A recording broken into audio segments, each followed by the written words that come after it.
So these are the words spoken by the Lord to Jaya and Vijaya.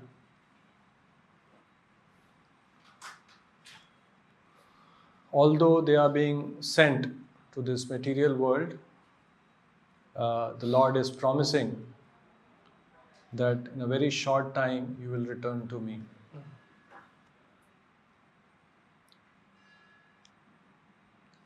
So Prabhupada in the Purport is mentioning that bhakti-yoga, he mentions bhakti-yoga, the basic principle is to think of Krishna or Vishnu.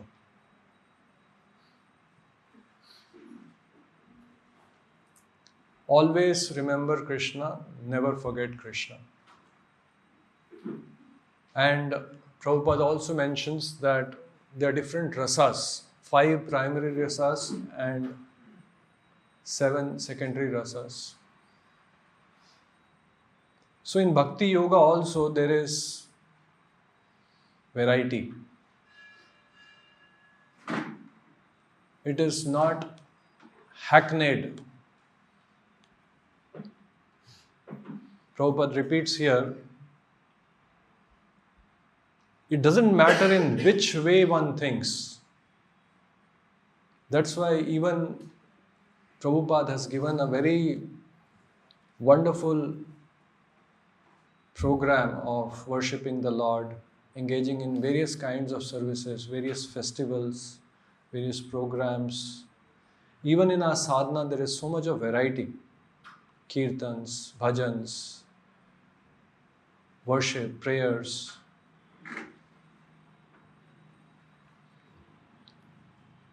And in whatever way one thinks of the Lord, favorably or unfavorably, it is all auspicious. But if we do favorably, then definitely Lord is pleased. We have examples of Putana, we have examples of even the demons who were killed by the Lord getting liberated. But if one favorably serves the Lord with love and devotion, then definitely Lord gets, so to say, purchased by the devotee, gets captured by the devotee. Nectar of Devotion mentions about 6 characteristics of bhakti.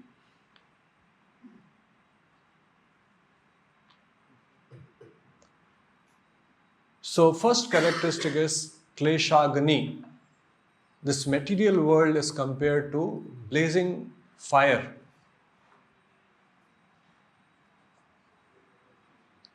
Recent times, some of you may be aware, near Los Angeles there was big fire. And Hollywood, many big houses. One of the house was worth about 40-50 crores, gutted in fire, finished. And the whole country, mighty country, which practically rules the whole world, was watching.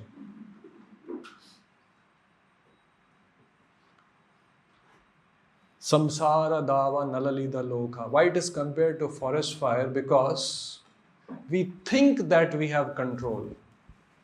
We think that we can control things. But yes, there is some bit of control.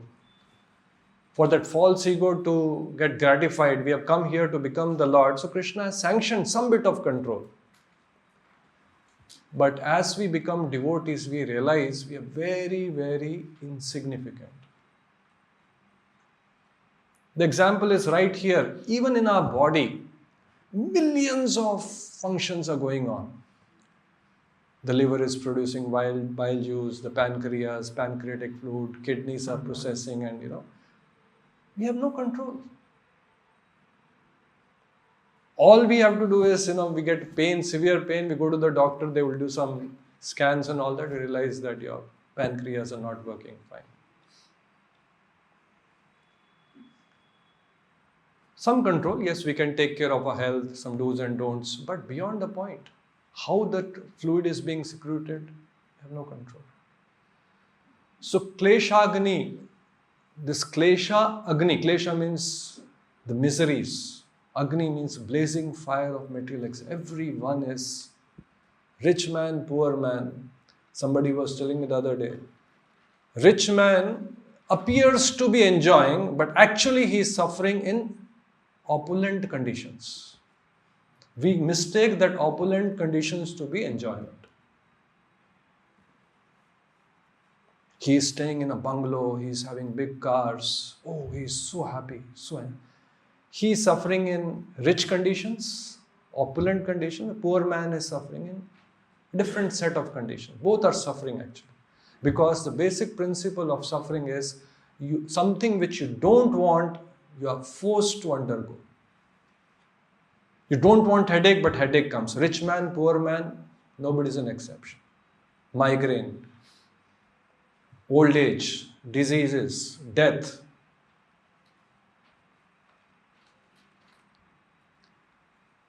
So, kleshagni, this klesha agni, one of the characteristics of bhakti or devotional service is it gives relief from that blazing fire of material existence.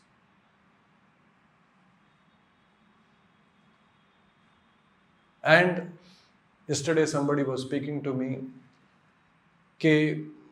when will that day come when we can get completely relieved from this blazing fire? Again, it is not 0 or 1. Even surrender is not 0 and 1.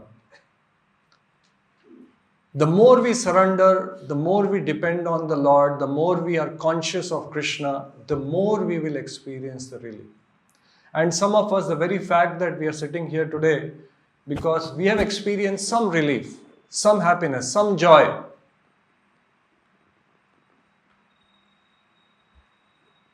Some relief from kleshagni.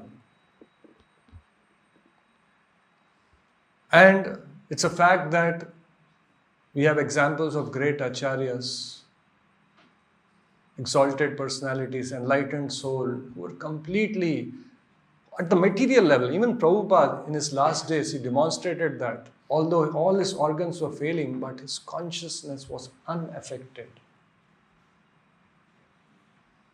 And the proof is the Bhakti-Vedanta purports, which he was, on the dictaphone, even till his last breath, he was giving those purports. Everything is moving as per the divine plan of Krishna. This consciousness is called Krishna consciousness. See, when we have pain, how much we get affected. Our chanting gets affected, our sadhana gets affected.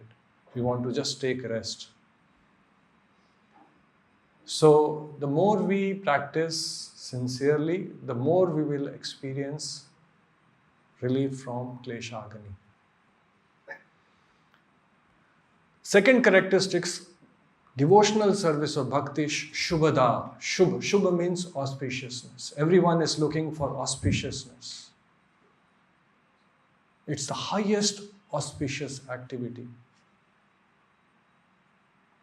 In fact, bhakti not only can usher in auspiciousness, the tendency to do inauspicious things, the sinful activities, which invites kleshagni into our life. What is kleshagni? It's our sinful reactions. Everyone is suffering differently based on the reactions of our past sinful deeds. So that's why Parikshit Maharaj talked about kunjara sochavat. People may do auspicious activity, may go and take bath in Ganga, get relieved of sinful reaction, but tendency to commit sin is not washed away. And they commit it again, and it's a kunjara sochavat, like elephant taking a bath. How is bhakti different is, it not only ushers in auspiciousness, the tendency to commit inauspicious activities, sinful activities, which is the root cause of all our problems, kleshagni, the root cause of why we are in this material world, that root gets eradicated. Sometimes, if you have some example of gardening, many times when the weeds are removed, the roots remain. Even in the grass, you see sometimes there are weeds. You may chop the grass from the top, But because the weeds, the roots have not gone, again they spring up. So likewise, Shubhada, the Shubh, the auspiciousness gets ushered in our life when we engage in devotional service. Again, it's not binary logic, 0 or 1. The more we advance, the more we surrender to Krishna, the more we think of Krishna, Shubhada, we will experience that. The third characteristic is Moksha Lagukrit. Moksha, when there's too much of misery, too much of pain, too much of suffering, people want relief.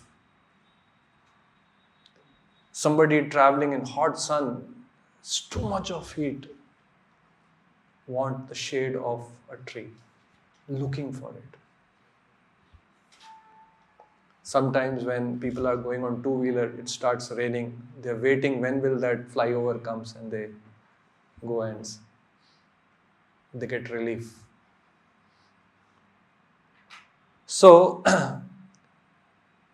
everyone is looking for moksha. Moksha in ultimate sense, liberation from this material existence. But moksha can also be from our day-to-day even struggles, problems, challenges, difficulties. So, pure devotional service, moksha becomes insignificant. It is included. Just like when you buy vegetables, little bit dhania patti they'll give this. You don't buy separately, you don't pay for it. You bought something that is just given. Bonus. So liberation from all miseries is a byproduct. You don't have to work for it. It's given if we engage in devotional service. The fourth characteristic is, it is Sudurlabha. Sudurlabha means pure devotional service. It's not easy to get. Bhakti, in different rasas, including Ravana. Here Prabhupada gives example of Jaya Vijaya, who will become, the demons. Bhakti, many people can engage in. Pure devotional service, mixed devotional service, Kama Mishra Bhakti, different kinds of bhakti. But pure devotional service is Sudurlabha. It is not easily given. Given by whom? Given by none other than Lord Himself. He has to sanction, He has to give that mercy. A pure devotee of the Lord has to give. We cannot get pure devotional service, pure bhakti, without the mercy of Guru and Krishna. And why it is Sudurlabha? Because once we are achieved the platform of pure devotion, we can even control the Lord. Control the Lord. The Lord, who is the supreme controller, who can control the entire creation, is controlled by the devotee. Example is Yashoda Mai. So many examples in the Bhagavatam. Lord gets the gopis. Prahlad. In fact, some places, I cannot pay you for what you have given me. I am incapable of paying the debt. The Lord, who is the supreme controller, all-powerful, Shad Aishwarya Purnam, is saying, I am incapable. So, Sudurlabha, it is difficult to achieve. The fifth characteristic, Sundarananda. Sundarananda means Ananda. Ananda means bliss. Everyone is looking for Ananda.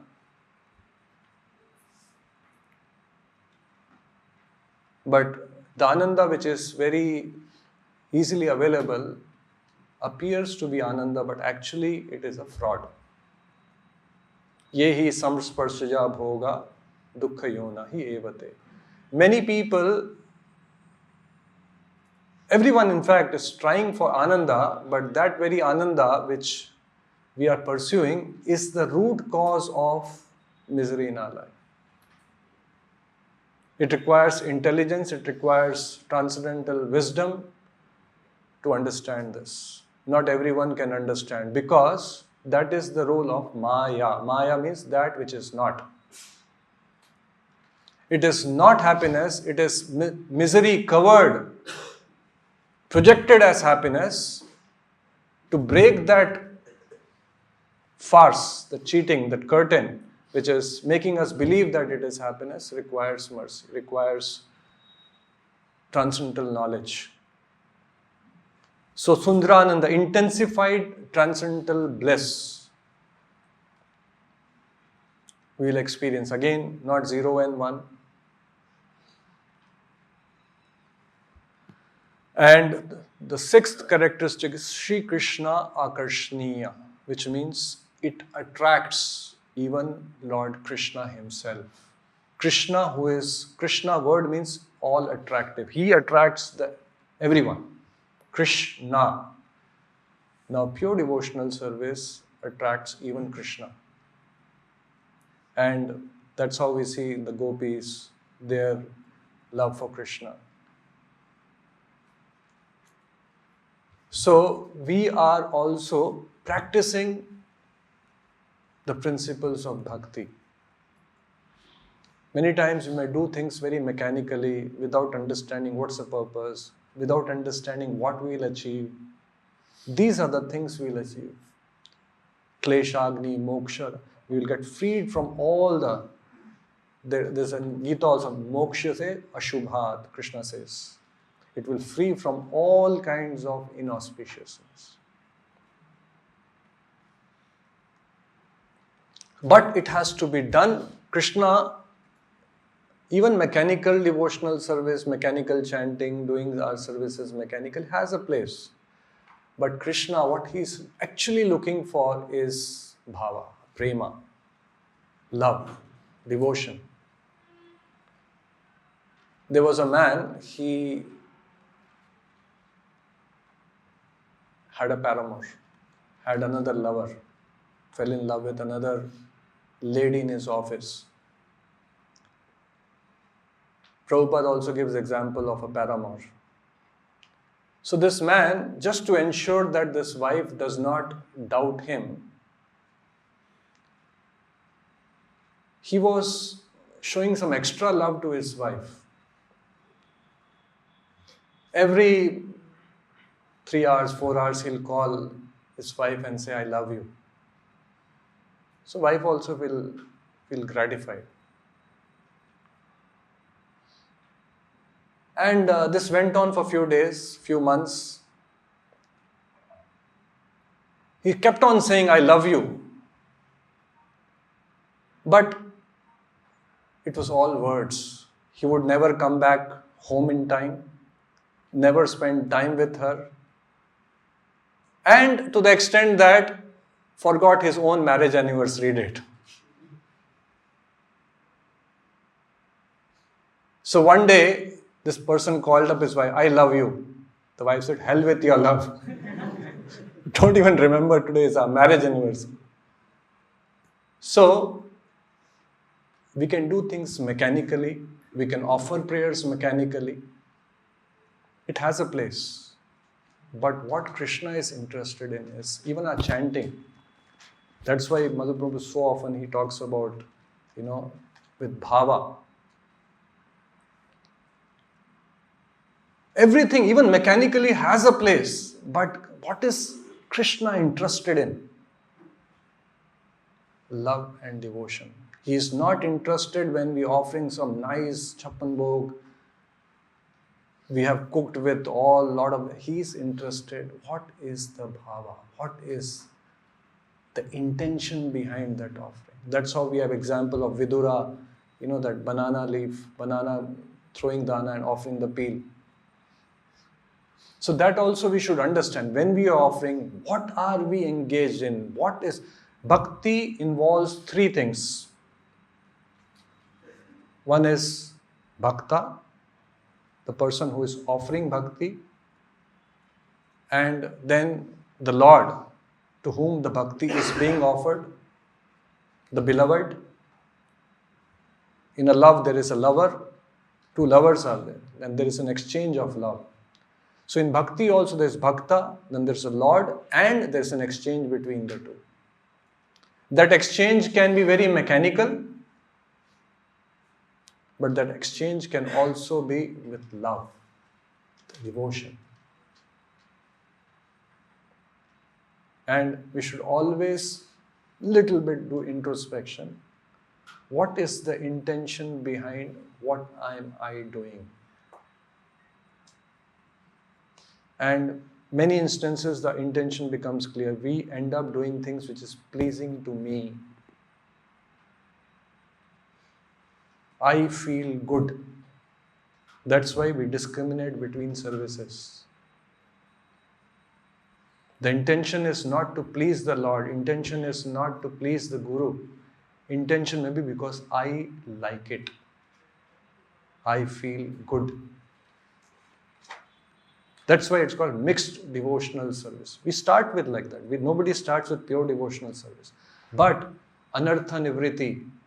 What are the anarthas? Unless we little bit do introspection, unless somebody brings to our notice, we will not know.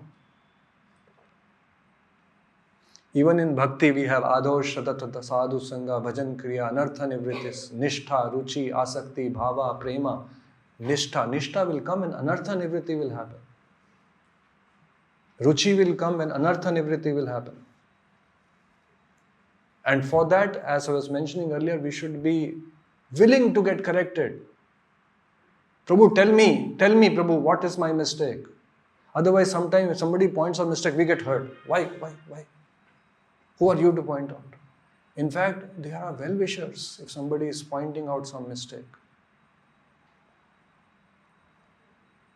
Only difference between us who are staying in ashram, devotees, and somebody who is practicing Krishna consciousness from outside, the only difference is, in today's world, you can chant in the home, you can do deity worship, you can offer Mangalarti, you can attend online lot of things, attend bhagavatam class also.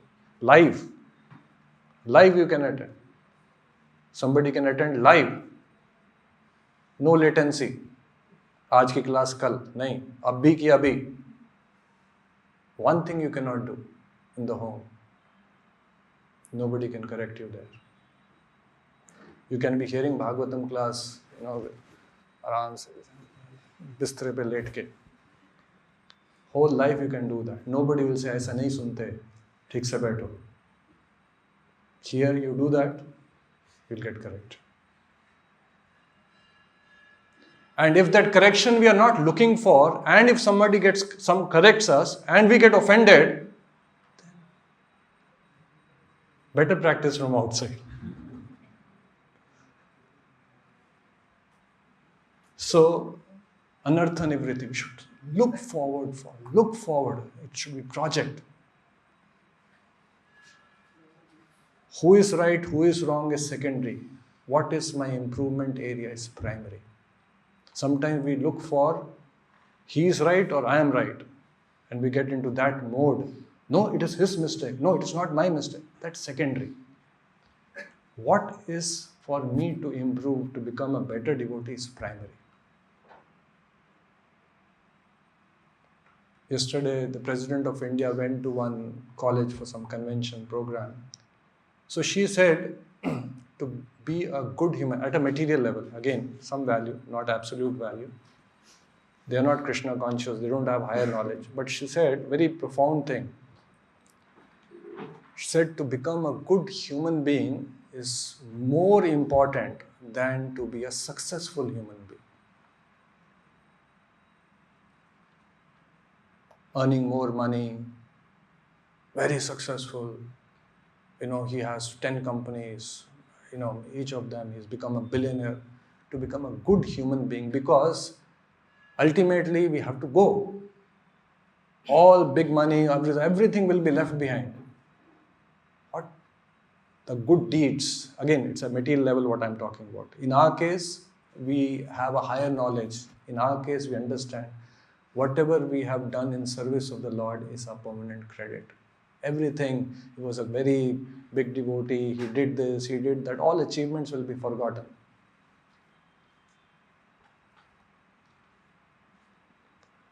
So we should know, what is this bhakti? What are we engaged in? What is Lord interested in? What is He expecting from us? Where am I lacking? And then constantly be in a mood of improving, becoming better. There was once a boy, he had a boil. It was very painful and suffering miserably because of that pain. And once in a while, just like Prabhupada gives example of scratching the boil, so he would scratch, even it would bathe. It started, the pus was oozing out and all that. So the mother, seeing the child suffering, she felt pity for the child. And she had some understanding of some herbal medicine and all that. She got some leaves, some herbs, made some concoction and put it on top of that boil. Cooling effect, some relief for the boy. And then after a while, again the boy started screaming. It was intolerable for him, the pain. What could the mother do? She tried her best. Then the sister came. Because it was, it was suffering so much, started, trying to little bit so that some cooling effect is there, some fan, some fresh air, so that, the jalan, that whatever burning sensation is there, some cooling effect is there. Again, there was some relief for the boy, but soon he also again started screaming. Young boy. Luckily, in their house, one uncle came. And he had returned from Tibet and had spent some time in Buddhist monasteries. You know Buddhist philosophy?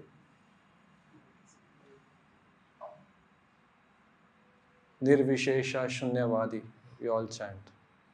So the thing is, the root cause of all our miseries is because there is nothing after life, there is no before life. These elements have come together and we've got this body made of this earth, air, water, fire, ether. And because this body is there, these elements have come together in this combination, we are experiencing misery. When this elements gets dismantled, na rahega bans, na bajegi bansuri. That is the understanding. Nirvana. You cease to exist. When there is no existence, there is no pain. There is no problem. Nirvishesha Shunyavadi. Shunya means zero. So the uncle very took that her sister to the side. He says, so much of pain, so much, better kill him. He doesn't have to go through, neither you will be troubled. Thoda sa attachment, kill him. All the pain will be gone. So, no, how? Mother attachment. And then the father was seeing the whole thing, what mother did, what sister did, what this uncle was suggesting. He went to a doctor. The doctor came. The moment the doctor saw the boil, he took out his surgical bag and took out a knife, big sharp knife, ready to, operate. Moment the boy saw the knife, started screaming, no, you're going to kill me, you're a killer. Like that, started screaming, started using ill words. Sometimes when somebody wants to hurt you, then definitely you will lose control and you lose some harsh words. Killer started, screaming. But the doctor patiently took out his knife, put on the gloves, took out that iodine, whatever, the tincture, started cleaning the thing. The boy is screaming, and the father is holding the boy. Finally, put the cut in that boil, all that pus oozed out, everything, cleaned it up, everything, bandaged it, everything. And all along the boy was screaming, no, leave me alone. And finally, he went through a lot of pain. Everything, pus was removed, the wound was dressed up and everything, and soon the boy, he got relief from it. It got cured. So in this world, when we're talking about kleshagni, samsara dava nalalidha loka, this story gives example of different kinds of relief which people are trying to give as a solution to the problems we are encountering in life. There are philanthropists, there are people who are at a very body level trying to give relief. There are people who are trying to give at a mental level. So many organizations, there's so many people working to alleviate the pain which is there in this world. The doctors, psychologists, psychiatrists, counselors. It gives some relief. But it's like that mother and sister putting some, temporary relief. What a pure devotee does is like a doctor.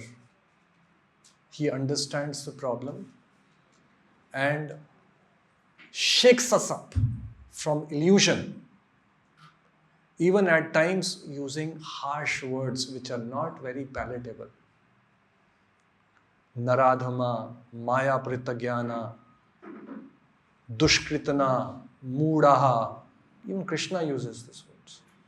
And a pure devotee who is a representative of the Lord does not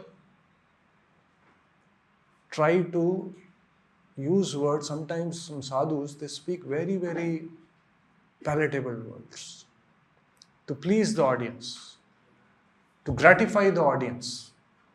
आप सब बहुत अच्छे भक्त हैं.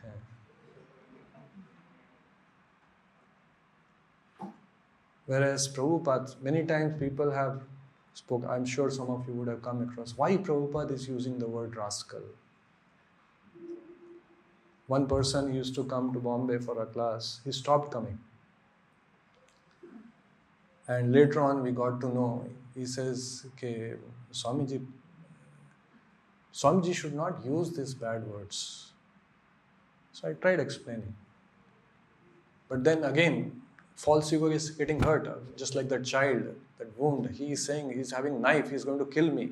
It appears that he is using harsh word, but unless that harsh word is used, how will we come out of our illusion?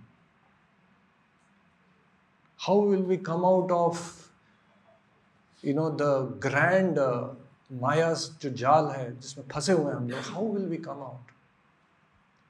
So at times surgery is required, at times harsh words is required, at times shaking from illusion is required.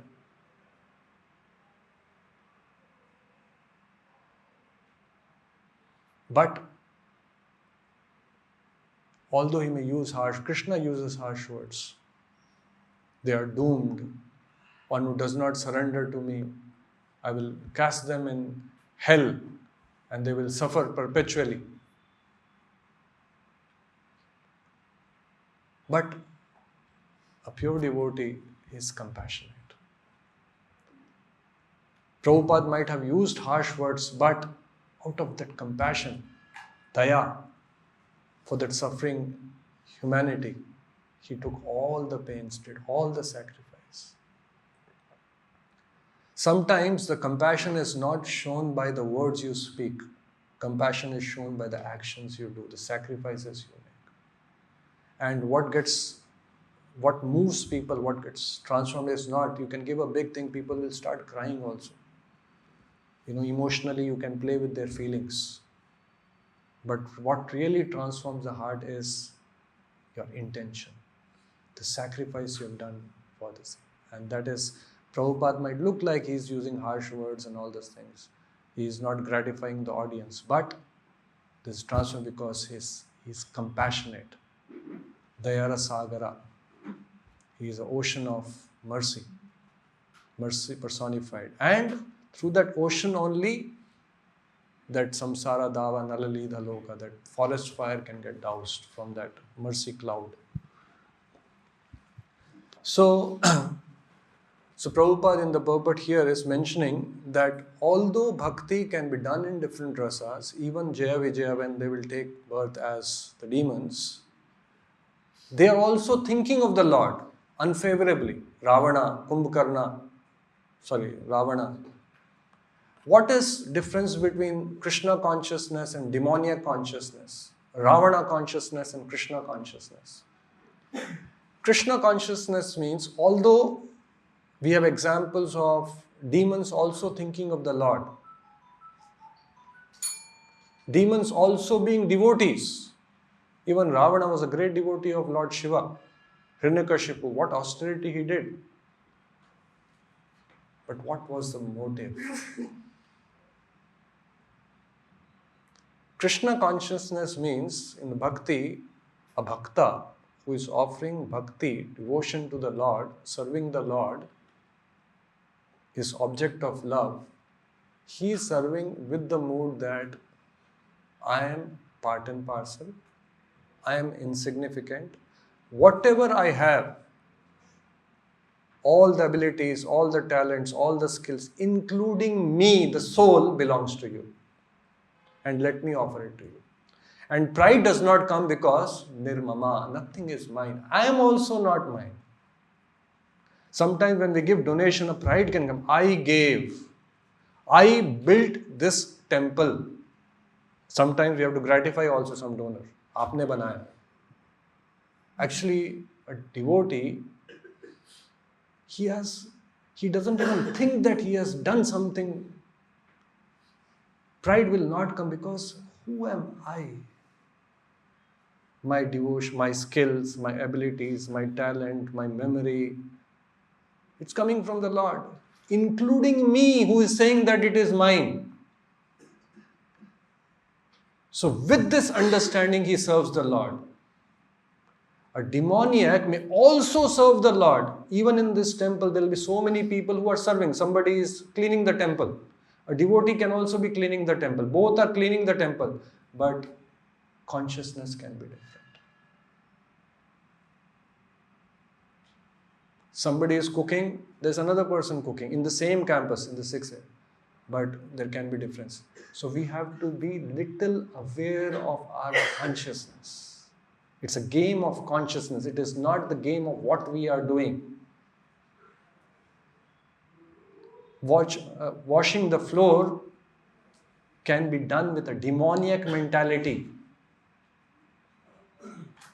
You can do sacrifice, you can do tapasya, you can even think of the Lord in a demoniac way.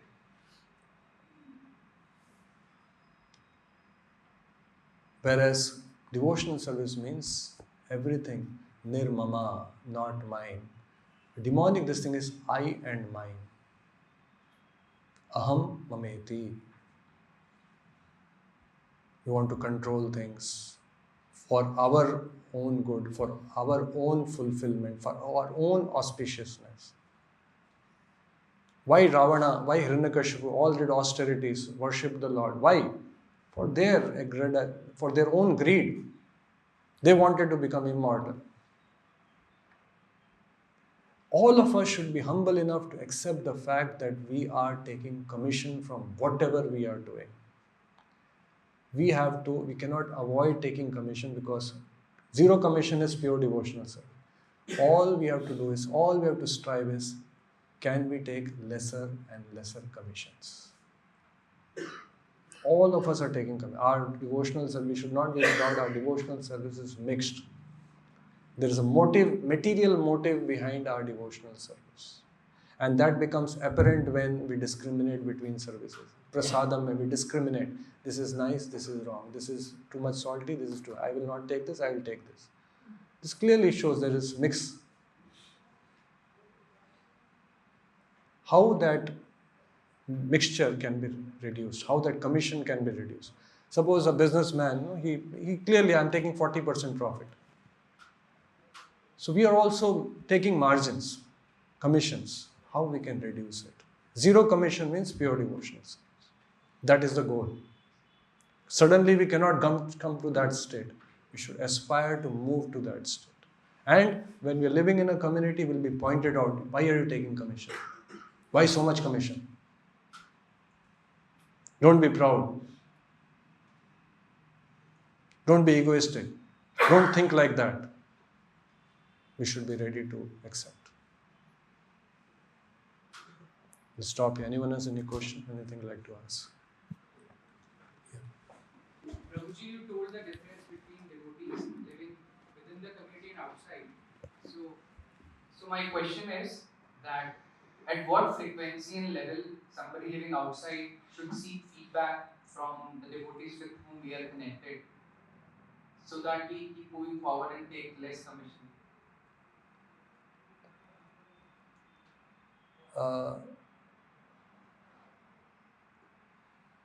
Feedback can always be taken. We should always be in a mood to take feedback, ask for this thing. But to give feedback also requires regular interaction, because action speaks louder than words. So when somebody is staying outside, there is a limitation to how much that person can be observed and corrected. There's a limitation, because assuming somebody is working outside, he is coming, let's say, day, 2 hours. Whereas when we are living again, it is not that person is doomed. There are people who are practicing Krishna consciousness from outside. Bhakti-Vinod Thakur, great acharyas, they were practicing. It's not that. What I was trying to mention is the only difference. Sometimes, the reason why I was mentioning, sometimes we are averse to feedback. Sometimes we are averse to correction. If somebody corrects us, we feel bad. We try justifying our mistake, saying that, no, I am not wrong. It's not my mistake. It is his mistake. The point I am making is, that's why even outside people say feedback is a breakfast of champions. Everything we cannot learn or know through introspection. An experienced devotee has to point out.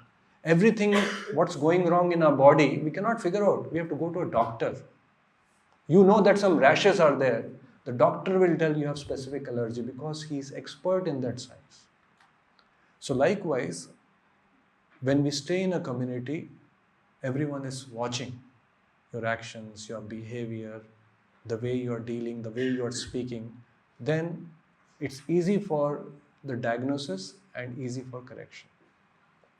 So, but if somebody is sincere and is sharing his thoughts, his feelings, and asking, Prabhu, I'm thinking like that, this I'm feeling like that, and then definitely Krishna will help. Feedback will be given and this thing is there. So we should be sincere. When we are sincerely trying, Krishna and Prabhupada are very merciful. They will provide whatever we lack. Some feedback, some help, some guidance, whatever is lacking will be provided. We have to be sincere. Inside, outside, there are some advantages, disadvantages. But if somebody may be inside, but not sincerely practicing, may not advance.